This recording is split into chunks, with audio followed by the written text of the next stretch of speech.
बिस्मिल्लाहिर्रहमानिर्रहीम। अस्सलामुअलैकुम। Welcome to my channel good kitchen. आज हम आपके साथ 3 किस्म की खट्टी मीठी चटखारेदार और मज़ेदार सी चटनियों की रेसिपी को शेयर करेंगे, जिसे आप रमज़ान के लिए स्टोर करके रख सकते हैं। इसे आप पकौड़े, समोसे, चना चाट और हर किस्म की फ्राई के साथ खा सकते हैं। तो वीडियो को एंड तक देखिए, वीडियो को लाइक और चैनल को सब्सक्राइब कर दीजिए। तो सबसे पहले मैं यहाँ तैयार करूँगी इमली की खट्टी मीठी चटनी। 1 कप मैंने इमली ले ली थी, जिसे मैंने 2 घंटे पहले भिगो दिया था और हाथों की मदद से अच्छे से मसल कर इसका जो पल्प है उसे मैंने अलग कर दिया था। अब इसमें मैं शामिल करूँगी 1 कप के बराबर गुड़। अगर आपके पास गुड़ मौजूद ना हो तो आप 1 कप इसमें चीनी ऐड कर दें। तो हम इसे अच्छे से पकाएंगे। तब तक पकाएंगे जब तक कि हमारा जो गुड़ है वो अच्छे से मेल्ट हो जाए। तो यहाँ तकरीबन पकाते हुए मुझे 15 से 20 मिनट लग जाएंगे।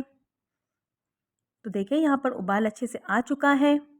अब इसकी आंच को हम कर देंगे स्लो और डालेंगे इसमें हम कुछ मसाले, जिसमें है नमक half tea spoon. Half tea spoon इसमें मैं शामिल करूँगी कुटी हुई लाल मिर्च। यहाँ मैं डालूँगी भुना हुआ कुटा हुआ ज़ीरा पाउडर। थोड़ी सी इसमें मैं डालूँगी लाल मिर्चों का पाउडर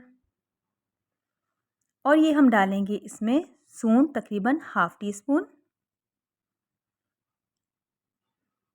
तो इन तमाम चीज़ों को हम इमली में अच्छे से मिक्स कर लेंगे और इसे तकरीबन 15 से 20 मिनट पकाएंगे ताकि ये अच्छे सा गाढ़ा हो जाए।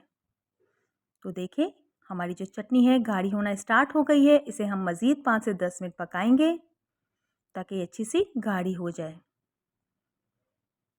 और ये ठंडी होने के बाद मज़ीद गाढ़ी हो जाएगी। तो देखिए हमारी इमली की खट्टी मीठी चटनी बनकर तैयार हो चुकी है।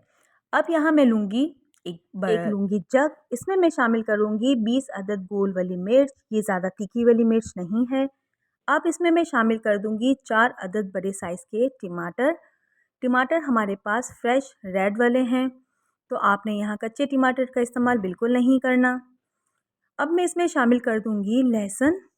लहसुन हमारे पास तकरीबन 15 से 20 कलियाँ हैं, इसे हमने छील कर शामिल कर दिया है। लहसुन हमारे पास देसी है, बारीक वाला। अब शामिल करूँगी इसमें मैं सिरका 2 टेबलस्पून के बराबर और डालूँगी इसमें मैं थोड़ा सा पानी और इसे हम अच्छे से पेस्ट बना देंगे।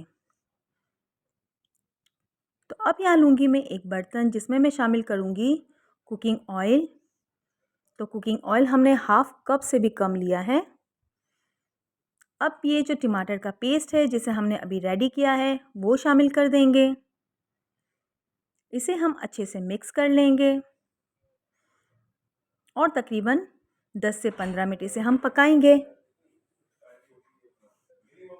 पकाने के बाद इसमें मैं मसाले शामिल कर दूंगी, जिसमें है नमक तकरीबन हाफ़ टी स्पून, भुना हुआ कुटा हुआ ज़ीरा है हमारे पास हाफ़ टी स्पून। अच्छे से इसे मिक्स कर लेंगे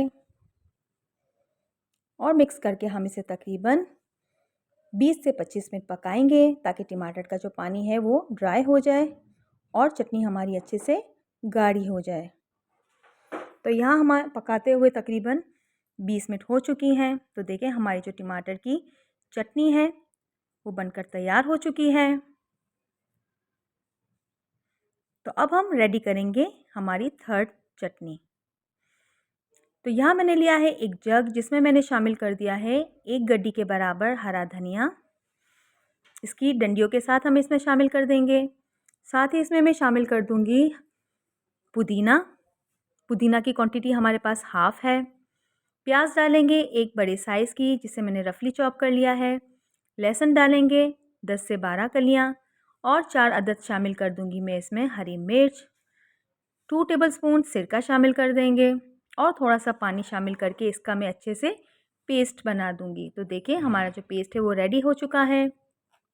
तो यहाँ मैं लूँगी एक पैन, जिसमें मैं शामिल कर दूँगी हाफ़ कप से बराबर कम ऑयल और इसमें मैं शामिल कर दूँगी धनिया पुदीना की जो चटनी हमने रेडी की है उसे शामिल करने के बाद इसे हम तकरीबन 5 से 7 मिनट पकाएंगे और इसमें शामिल कर दूँगी मैं नमक हाफ़ टी स्पून और डालूँगी इसमें मैं भुना हुआ कुटा हुआ ज़ीरा पाउडर हाफ़ टी स्पून और हम डालेंगे हाफ़ टी स्पून के बराबर कुटी हुई काली मिर्च।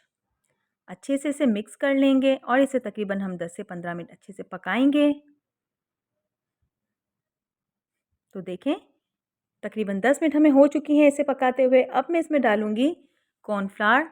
कॉर्नफ्लावर 1 चम्मच मैंने पानी में हल कर लिया है और इसे मैं थोड़ा-थोड़ा करके शामिल करूँगी ताकि ये अच्छी सी गाढ़ी सी चटनी बनकर रेडी हो जाए।